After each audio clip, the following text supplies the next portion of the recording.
What's up, Mermaids? Welcome back to our channel. And for today's video, i-share ko na sa inyo finally kung paano ko nahilang aking hormonal imbalance naturally.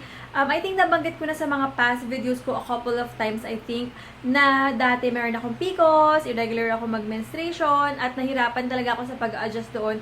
Pero dahil sa naturopathic doctor ko, natulungan niya akong mahilang aking hormonal imbalance without taking birth control pills na talagang nakasama sa kalusugan ko, guys. If you want to know more about how I healed my hormonal imbalance naturally, please keep on watching.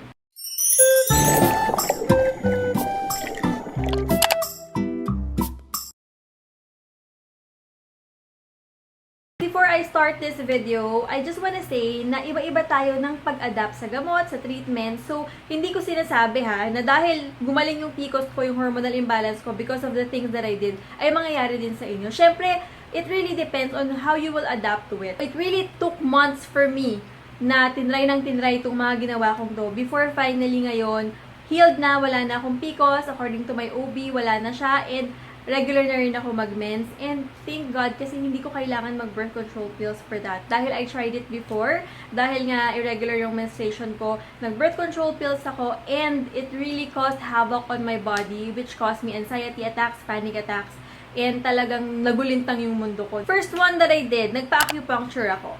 Acupuncture is a very, very good treatment for a lot of things na problema natin. Pananakit man ng likod, pananakit ng kasukasuan, pananakit ng katawan, kahit ubos-sipon, kayang-kayang i-target ng acupuncture. Basta naniniwala ka lang talaga sa traditional Chinese medicine na yan. And my doctor is very, very good. Si Dr. Noel Soza. Thank you so much, Dr. Soza.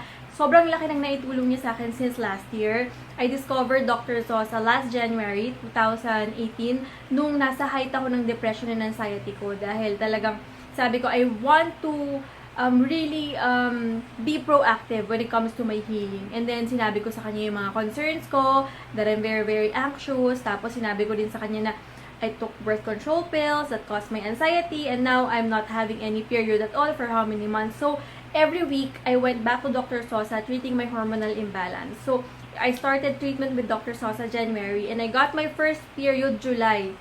So, that's 7 months of waiting, guys. Merong mga certain points sa katawan ko na tinutusok ng acupuncture needle ni Dr. Soza para ma-regulate yung aking hormones. So, if you want to watch my vlog about my acupuncture sessions, I will put the link down below sa description box, and somewhere up there kung malalagay ko yung mga cards sa taas para makita ninyo kung ano yung mga sinasabi kong points na yun. Siyempre, hindi mo maiiwasang ma-frustrate din, di ba? Dahil hinihintay mo yung period mo, dahil siyempre gusto mong gumaling, gusto mong maging okay, gusto mong maging normal.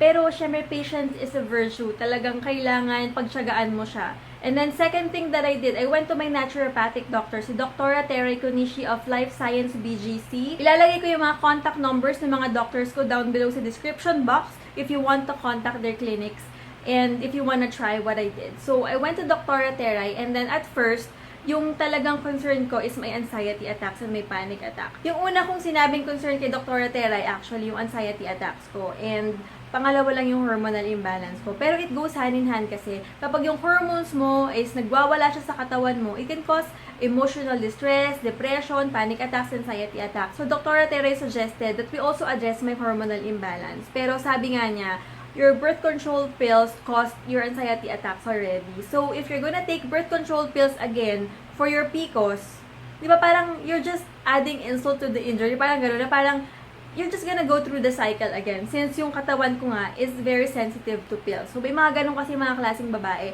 Swerte ka kung hindi ka sensitive sa birth control pills. Pero actually, guys, kasi ang birth control pills, synthetic hormone siya. Ang pagkaka-explain sa akin, pag naka-pills ka, it's telling your body that you're pregnant. So, imagine, kung naka-pills ka, for example, for 5 years, your body, or your mind, or the pills is tricking your body that you're pregnant. That's why it's not releasing your own hormones. So, ngayon, when you stop, if you wanna get pregnant, for example, when you stop the birth control pills, magugulat yung katawan mo para, oh my God, asa na yung synthetic hormones na tinitake niya? Ngayon, hindi na alam ng katawan mo kung ano yung right amount of hormones na ipoproduce niya.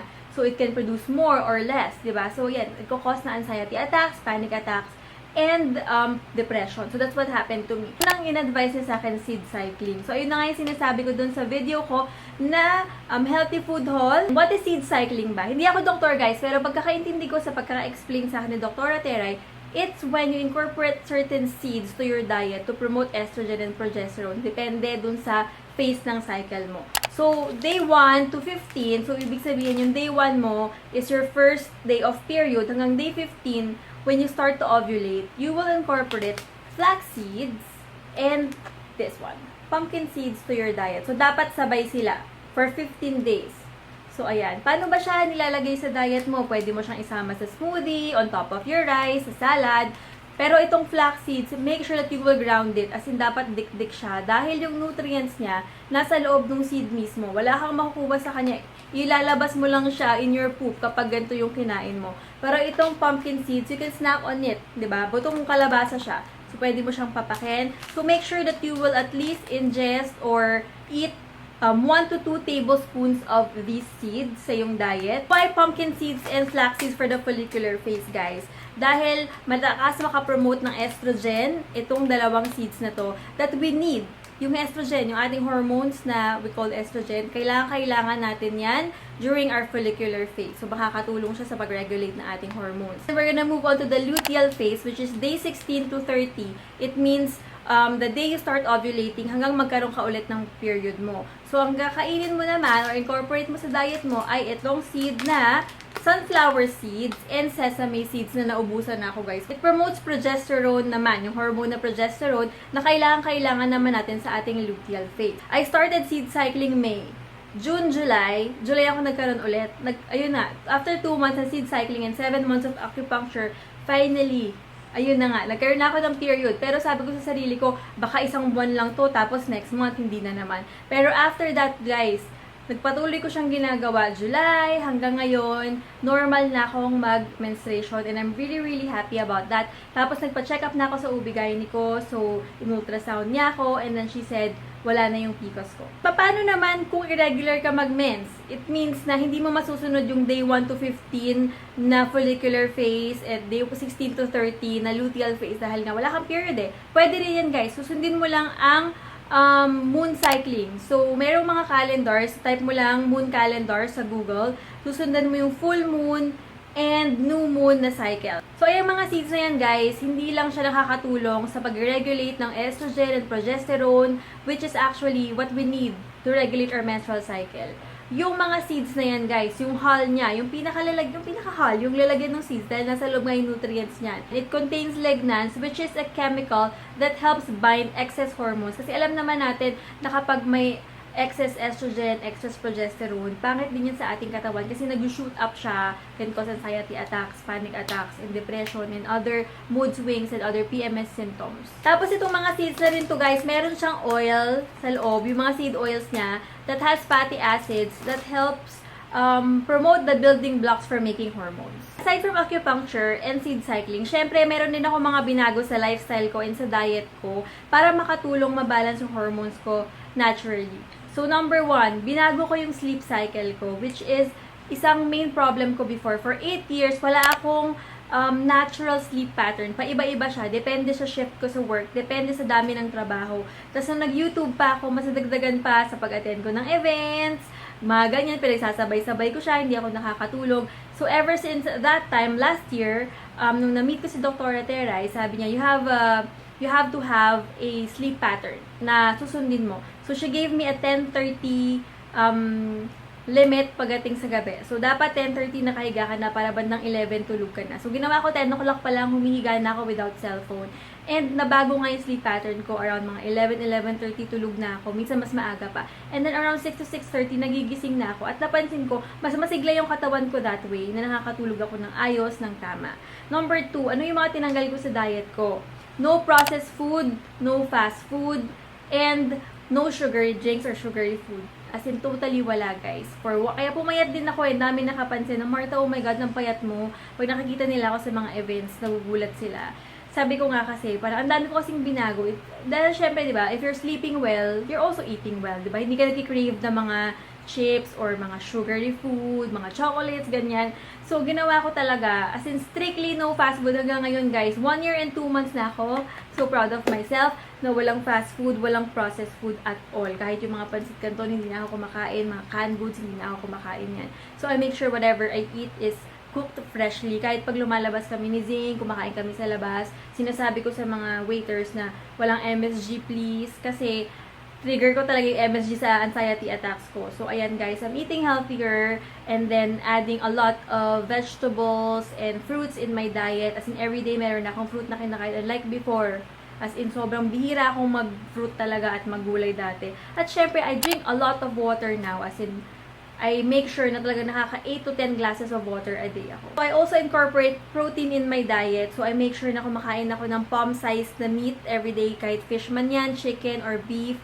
Iniiwasan ko na mag-pork. Kasi para, for my energy ba, para lumakas yung katawan ko. Kasi isa sa mga symptoms ng hormonal imbalance talaga is yung parang fatigue, parang lagi kang pagod, laging walang energy. Mga symptoms ko, kaya nagpa-check ako for my hormonal imbalance is yun nga, syempre number 1, hindi ako nagkakaroon regularly ng mens. Minsan 3 buwan hindi, minsan 4 na buwan.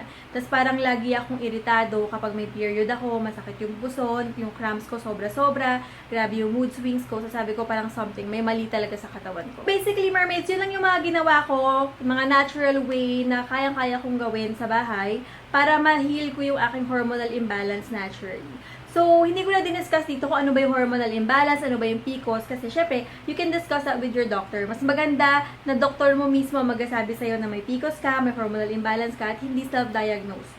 Diba? So, kung feeling mo may mga symptoms ka na meron kang PCOS or may hormonal imbalance ka, go to your OBGYN para ma-check ka at siya mismo ang makapagsabi sa'yo na meron kang hormonal imbalance. At nasa iyo yung choice if you want, kung meron ka man PCOS at hormonal imbalance, nasa iyo yung choice if you want to treat it with birth control pills or yung mga pharmaceutical drugs, or you want to do it like me.